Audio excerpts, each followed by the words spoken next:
ನಗರದೆಲ್ಲೆಡೆ auto gas ಅಭಾವ ಹೆಚ್ಚಾಗಿದ್ದು ಗಂಟೆಗಟ್ಟಲೆ ಕ್ಯೂನಲ್ಲಿ ನಿಂತರೂ ಆಟೋಗೆ ಗ್ಯಾಸ್ ಸಿಗ್ತಾ ಇಲ್ಲ. ಹೀಗಾಗಿ ಕೃತಕ ಅಭಾವ ಸೃಷ್ಟಿಸುವ ಕೆಲಸ ಮಾಡಲಾಗ್ತಿದ್ಯಾ ಅಂತ ತಿಳಿಸಲು ಆಹಾರ ಇಲಾಖೆ ಅಧಿಕಾರಿಗಳು ಫೀಲ್ಡ್ಗೆ ಇಳಿದಿದ್ದಾರೆ. ಪ್ರತಿ ಗ್ಯಾಸ್ ಸ್ಟೇಷನ್ಗೆ ಹೋಗಿ ಅಧಿಕಾರಿಗಳು ಪರಿಶೀಲನೆ ನಡೆಸ್ತಾ ಇದ್ದು ಗ್ಯಾಸ್ ಇದ್ದರೂ ವಿತರಣೆ ಮಾಡ್ತಿಲ್ವಾ ಅಂತ ತಪಾಸಣೆ ಮಾಡಿದ್ರು. ಒಂದು ವೇಳೆ ಗ್ಯಾಸ್ ಇದ್ದರೂ ಇಲ್ಲವೆಂದು ಬೋರ್ಡ್ ಹಾಕಿದ್ರೆ ಕಾನೂನು ಕ್ರಮ ಕೈಗೊಳ್ಳಲು ಮುಂದಾಗಿದ್ದಾರೆ. ಜೊತೆಗೆ ದರ ಏರಿಕೆ ಮಾಡಿರುವ ಗ್ಯಾಸ್ ಬಂಕ್ಗಳ ಪರವಾನಗಿ ಇದೆಯಾ ಅಂತ ಪರಿಶೀಲನೆ ನಡೆಸಿದ್ದಾರೆ. ಸಿಲಿಕಾನ್ ಸಿಟಿಯಲ್ಲೂ ಆಟೋ ಎಲ್ಪಿಜಿ ಗ್ಯಾಸ್ ಸಮಸ್ಯೆ ಮುಂದುವರೆದಿದ್ದು ಬಹುತೇಕ ಎಲ್ಲ ಬಂಕ್ ಮುಂದೆ ನೋ ಸ್ಟಾಕ್ ಬೋರ್ಡ್ ಹಾಕಲಾಗಿದೆ. ಕಾಟನ್ ಪೇಟೆ, ಶೇಷಾದ್ರಿಪುರಂ ಭಾಗದ ಎಲ್ಲ ಬಂಕ್ಗಳು ಬಂದ್ ಆಗಿದೆ. ಗ್ಯಾಸ್ ಪೂರೈಕೆ ಸ್ಥಗಿತ ಹಿನ್ನೆಲೆ ಆಟೋಗಳು ನಿಂತಲ್ಲೇ ನಿಂತಿದ್ದು ಚಾಲಕರಿಗೆ ಜೀವನ ನಿರ್ವಹಣೆಯೇ ದೊಡ್ಡ ಸವಾಲಾಗಿದೆ. ಮಧ್ಯಪ್ರಾಚ್ಯ ಯುದ್ಧದಿಂದ ತಲೆದೋರಿದ ಗ್ಯಾಸ್ ಅಭಾವವನ್ನೇ ಗ್ಯಾಸ್ ಸ್ಟೇಷನ್ ಸಿಬ್ಬಂದಿ ಬಂಡವಾಳ ಮಾಡಿಕೊಂಡ್ರ ಅನ್ನೋ ಅನುಮಾನ ಶುರುವಾಗಿದೆ. ರಾಯಚೂರಲ್ಲಿ ಆಟೋ ಗ್ಯಾಸ್ ಸಿಗದೆ ಚಾಲಕರು ಪರದಾಡ್ತಾ ಇದ್ರೆ ಏಕಾಏಕಿ ದರ ಏರಿಕೆ ಮಾಡಲಾಗಿದೆ. 1 ಲೀಟರ್ ಗ್ಯಾಸ್ಗೆ ತಿಂಗಳ ಹಿಂದೆ 58 ರೂಪಾಯಿ ಇದ್ದ ದರವನ್ನ 120 ರೂಪಾಯಿಗೆ ಏರಿಕೆ ಮಾಡಲಾಗಿದೆ. ಮನಸ್ಸಿಗೆ ಬಂದಂತೆ ಬಂಕ್ಗಳೆಲ್ಲ ಗ್ಯಾಸ್ ಬೆಲೆ ಏರಿಕೆ ಮಾಡ್ತಾ ಇದ್ದು ಗ್ಯಾಸ್ ಬಂಕ್ ಮಾಲೀಕರ ವಿರುದ್ಧ ಆಟೋ ಚಾಲಕರು ಆಕ್ರೋಶ ವ್ಯಕ್ತಪಡಿಸಿದ್ದಾರೆ.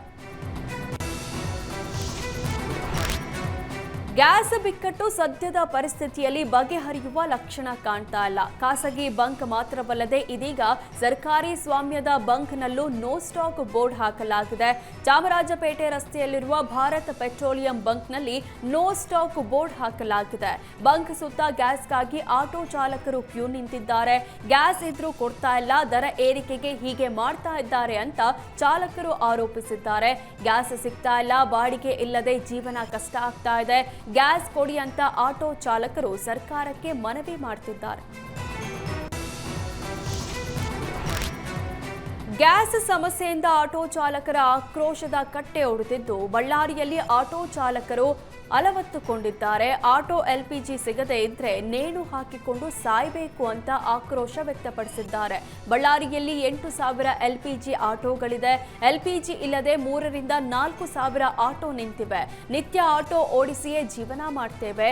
60 ಲೀಟರ್ ಇದ್ದ ಎಲ್ಪಿಜಿ 15 ದಿನದಲ್ಲಿ 120 ರೂಪಾಯಿ ಆಗಿದೆ. ಇಷ್ಟೊಂದು ಹೆಚ್ಚುವರಿ ಎಲ್ಪಿಜಿಗೆ ಹಣ ನೀಡಿ ಇಎಂಐ ಕಟ್ಟಿಕೊಂಡು ಜೀವನ ನಡೆಸೋದಾದ್ರೂ ಹೇಗೆ ಅಂತ ಅಳಲು ತೋಡಿಕೊಂಡಿದ್ದಾರೆ. ರಾಜ್ಯ ಸರ್ಕಾರ ಜಾರಿಗೆ ತರಲು ಮುಂದಾಗಿರುವ ತ್ರಿಭಾಷಾ ಗ್ರೇಡಿಂಗ್ ಪ್ರಸ್ತಾಪ ವಿಚಾರಕ್ಕೆ ರಾಜ್ಯಪಾಲರು ಎಂಟ್ರಿ ಆಗಿದ್ದಾರೆ. ಸರ್ಕಾರದ ನಿರ್ಧಾರ ಮರು ಪರಿಶೀಲಿಸುವಂತೆ ರಾಜ್ಯಪಾಲರು ಹೇಳಿದ್ದಾರೆ. ಇದೀಗ ರಾಜ್ಯಪಾಲರ ಹಸ್ತಕ್ಷೇಪ ಖಂಡಿಸಿ ಕೊಪ್ಪಳದಲ್ಲಿ ಕರವೇ ಕಾರ್ಯಕರ್ತರು ಪ್ರತಿಭಟಿಸಿದ್ರು. ಕೊಪ್ಪಳದ ಜಿಲ್ಲಾಧಿಕಾರಿಗಳ ಕಚೇರಿ ಎದುರು ಪ್ರತಿಭಟನೆ ನಡೆಸಿದ್ದು ರಾಜ್ಯಪಾಲರ ವಿರುದ್ಧ ಧಿಕ್ಕಾರ ಕೂಗಿ ಆಕ್ರೋಶ ವ್ಯಕ್ತಪಡಿಸಿದ್ರು.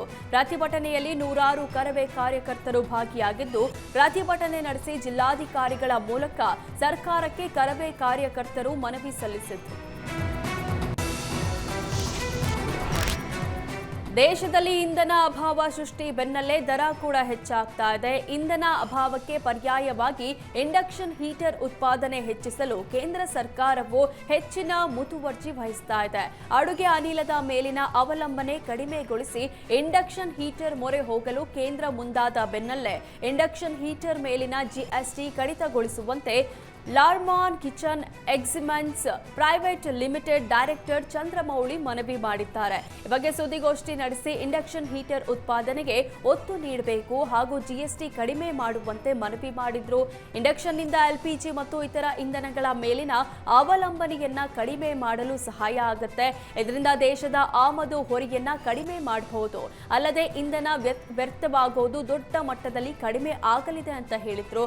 ಸುದ್ದಿಗೋಷ್ಠಿಯಲ್ಲಿ ಲಾರ್ಮಾನ್ kitchen equipments private limited GM Pramod Mouli ಭಾಗಿಯಾಗಿದ್ದರು. ಹುಬ್ಬಳ್ಳಿಯಲ್ಲಿ ಲವ್ ಜಿಹಾದ್ ಪ್ರಕರಣಗಳು ಹೆಚ್ಚಾಗ್ತಾ ಇದ್ದು ಹಿಂದೂಪರ ಸಂಘಟನೆ ಕಮಿಷನರ್ ಕಚೇರಿ ಮುಂದೆ ಪ್ರತಿಭಟಿಸಿದ್ರು. ಶ್ರೀರಾಮ ಸೇನೆ ಸಂಸ್ಥಾಪಕ ಪ್ರಮೋದ್ ಮುತಾಲಿಕ್ ನೇತೃತ್ವದಲ್ಲಿ ಪ್ರತಿಭಟನೆ ನಡೆದಿದ್ದು ಆರೋಪಿಗಳ ವಿರುದ್ಧ ಕಠಿಣ ಕ್ರಮ ಕೈಗೊಳ್ಳಬೇಕು ಅಂತ ಕಮಿಷನರ್ ಎನ್ ಶಶಿಕುಮಾರ್ಗೆ ಆಗ್ರಹಿಸಿದ್ರು. ಬಳಿಕ ಮಾತನಾಡಿದ ಪ್ರಮೋದ್ ಮುತಾಲಿಕ್, ಹುಬ್ಬಳ್ಳಿ ಲವ್ ಜಿಹಾದ್ ಪ್ರಕರಣಗಳಿಗೆ ಕೇರಳ ನಂಟಿದೆ. ಲವ್ ಜಿಹಾದ್ ಪ್ರಕರಣ ಆರೋಪಿ ಸಮೀರ್ ಮುಲ್ಲಾ ಸಹೋದರಿ ಕೇರಳಕ್ಕೆ ಹೋಗಿದ್ದಾಳೆ. ಆಕೆ ಕೇರಳಗೆ ಹೋಗಿದ್ರ ಹಿಂದೆ ಅನೇಕ ಅನುಮಾನ ಇದೆ. ಈ ಪ್ರಕರಣದ ತನಿಖೆಯನ್ನ ಎನ್ಐಎಗೆ ವಹಿಸಬೇಕು ಅಂತ ಒತ್ತಾಯಿಸಿದರು.